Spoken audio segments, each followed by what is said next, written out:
Let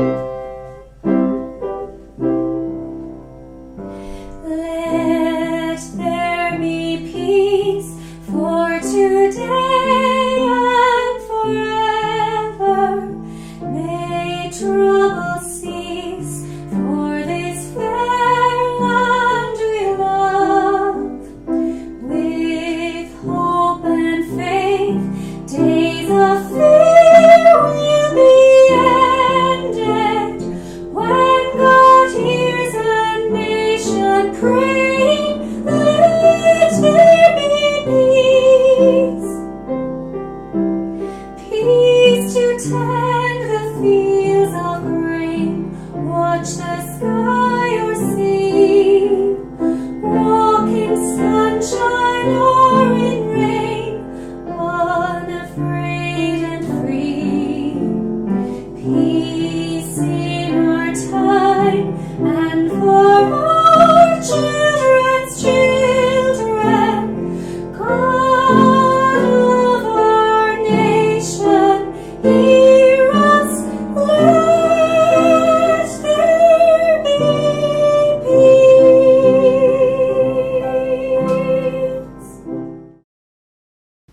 A time to remember. County Longford played an important role in the War of Independence. This was due to the courage and passion of the many young volunteers, highly organised structures, and solid leadership in the county at the time. For us who have family connections, the story of the North Longford Flying Column is very personal. The names of those on the run, their companions, townlands, are household names. North Longford area in the 1920 to 23 was a troubled and dangerous place. Raids, shootings, road blockages were commonplace. RIC District Inspector Kelleher had been shot in Granard. Reprisals followed in the burning of Granard town by the Black and Tans and the Battle of Ballinallee in November 1920. For the next while, plans and preparations were afoot for a serious surprise attack on the Crown forces by the newly formed North Longford Flying Column.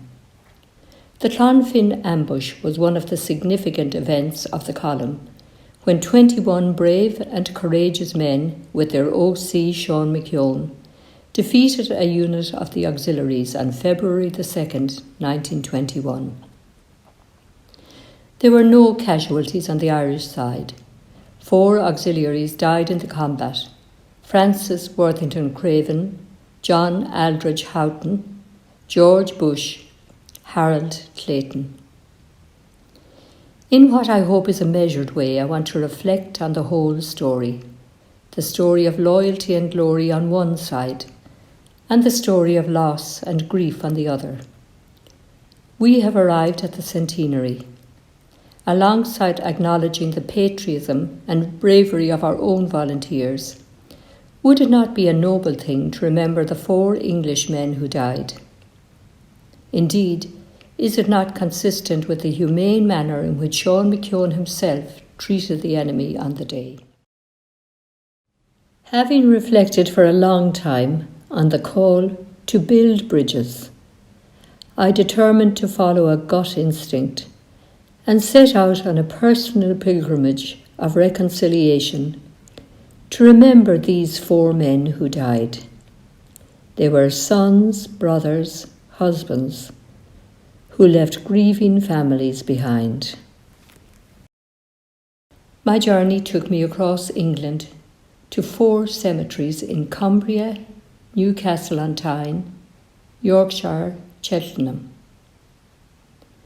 Having arrived at my destination, searching for and locating each burial spot, I sat by the grave.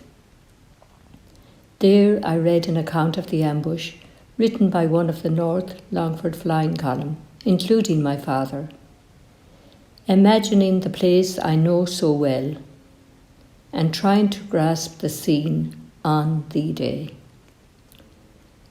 It seemed right and natural to follow this by prayer for the auxiliary buried in the particular grave. My visit ended by placing a flower and a stone from the Clonfin site on their graves. Francis Worthington Craven. Francis Worthington Craven, commanding officer, is buried in Dalton-in-Furness in Cumbria. He was one of 4 children. His father was a solicitor. He would have reached 32 years of age at the end of February. Before he joined Aldrich, he had been in the naval service, serving on 11 or 12 battleships during his time. He had been highly decorated by the British and US governments for his personal courage and cool-headedness in leading the rescue of hundreds from the sinking battleship, the HMS Otranto, in the seas between Ireland and Scotland in 1919. On that occasion, he was commander of the battleship the Mountsea, and in exceptionally dangerous and horrendous weather conditions, he had saved 600 men. Before retiring from the Navy, he was promoted to Lieutenant Commander. In December 1920, he joined Aldrich and was appointed to the M Company in Longford. He was just 6 weeks in Longford at the time of his death. When wounded in the leg at the ambush, he refused to take cover, walking back and forth on the road, encouraging his troops. Whilst attending to his injured leg, he was hit in the neck with a bullet. As he lay wounded, he and McKeown had a striking conversation. McKeown gave his name and his role in defending his country, whilst Craven confirmed surrender and handing over of arms. He told McKeown, "Don't worry about me, but look after my men." Craven was assured that their casualties would be looked after and that no further injury would be inflicted. At the sound of reinforcements coming, Craven's dying words were, "I can hear the lorries coming, best of luck, look out for yourselves." His remains were taken to the Longford Infirmary, coffined, and brought to Dublin port by train. On the same boat to England were the remains of John Houghton and George Bush. 2 auxiliaries, Lieutenant J.S. Smith and Lieutenant W.F. Williamson, escorted Craven's remains on the final journey to Dalton-in-Furness, where he was buried on the following Saturday, February the 5th. The press reported members of the RAF discharged sailors and soldiers and marines from Dalton-in-Furness in attendance. Large crowds lined the streets of the small village and the church of St Mary's for the funeral service. On his coffin were his naval cocked hat and sword. The single grave is marked by a solid, medium-sized Celtic cross, which bears the name of Francis Worthington Craven and that of his brother John Hollinger Craven, who died as a result of wounds in the Canadian Army, just 3 months later in May 1921. This brother is buried in Canada. John Aldrich Houghton, aged 25, belonged to a working-class family. His widowed mother raised him and his 2 siblings in Cheltenham.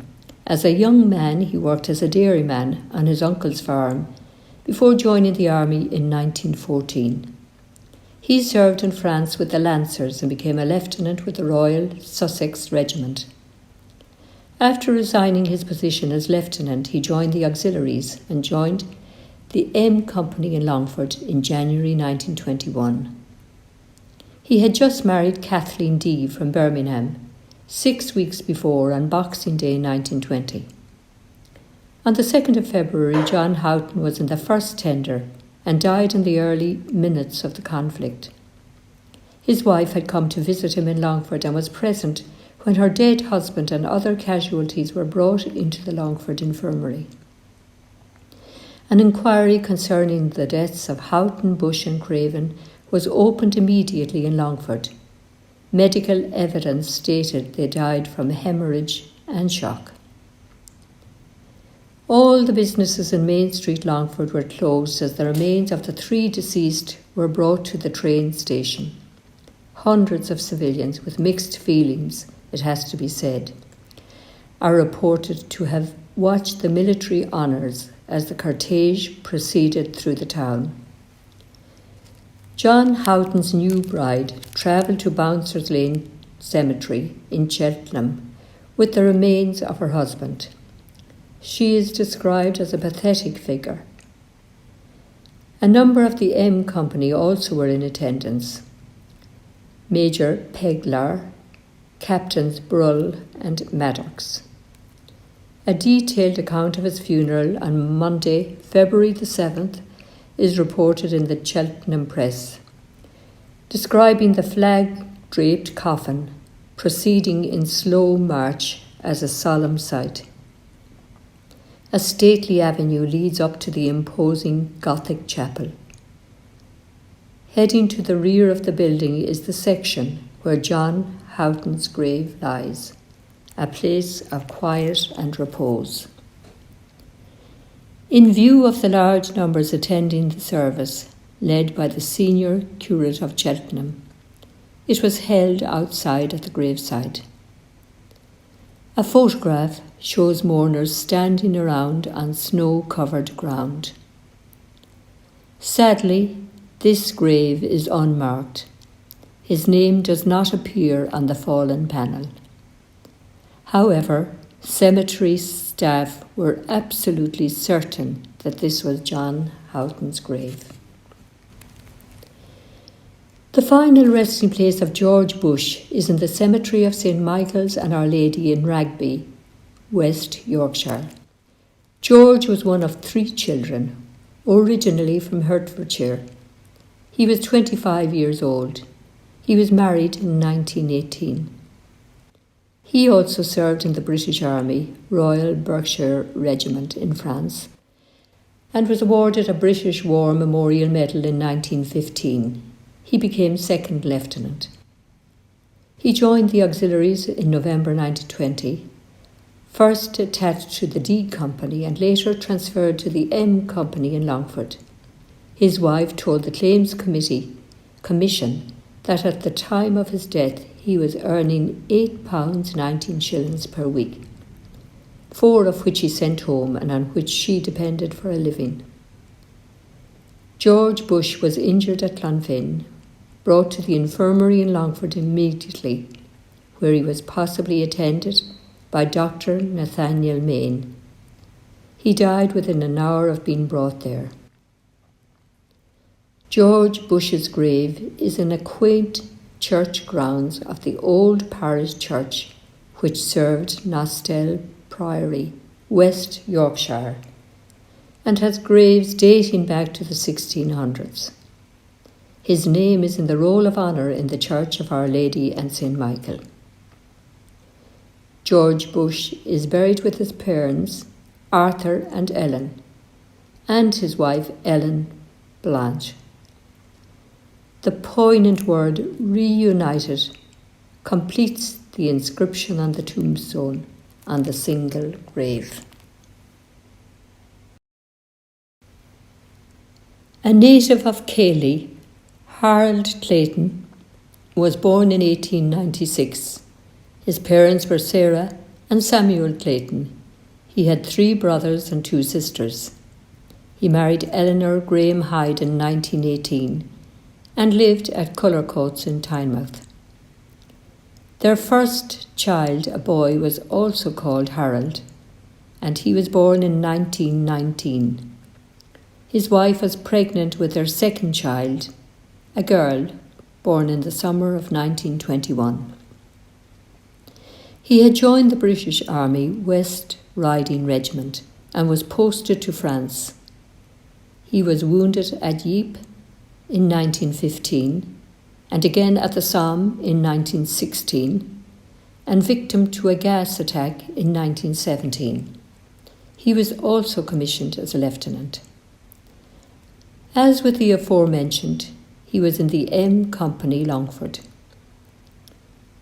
At Clonfin he was seriously wounded and moved by special ambulance to Dr. Stevens Hospital, Dublin, where he died on February the 4th at the age of 25. In recent years, a local paper called the Cayley News had a special Men of Worth tribute column. A headline referring to Harold Clayton reads, "Man wounded twice in war, killed during IRA ambush." The local paper comments on his funeral. His coffin was carried on an 18-pounder gun carriage and was draped in the Union flag. The funeral parade included a military band, a firing party of 40 men from Durham Light Infantry and Northumberland Fusiliers. Today, Harold Clayton's grave is in the area of other ex-army veterans in Preston Cemetery, Tynemouth. Rows of similar headstones extend in a newly refurbished ex-servicemen section. In conclusion, let me say that I honestly believe our volunteers, 6 of whom I knew personally, who fought for and contributed to the freedom and independence we enjoy today, would have approved of the simple gesture of visiting the graves. We are not asked to laud the foe. Neither are we disloyal to our family members by being inclusive, by remembering. Had both sides spoken to one another at life's end, I would like to think an agreed statement would go something like this. Journey ended, soldiering over, we have travelled along a stretch of road, arrived beyond the horizon, where a new landscape opens up, and we have met in peace.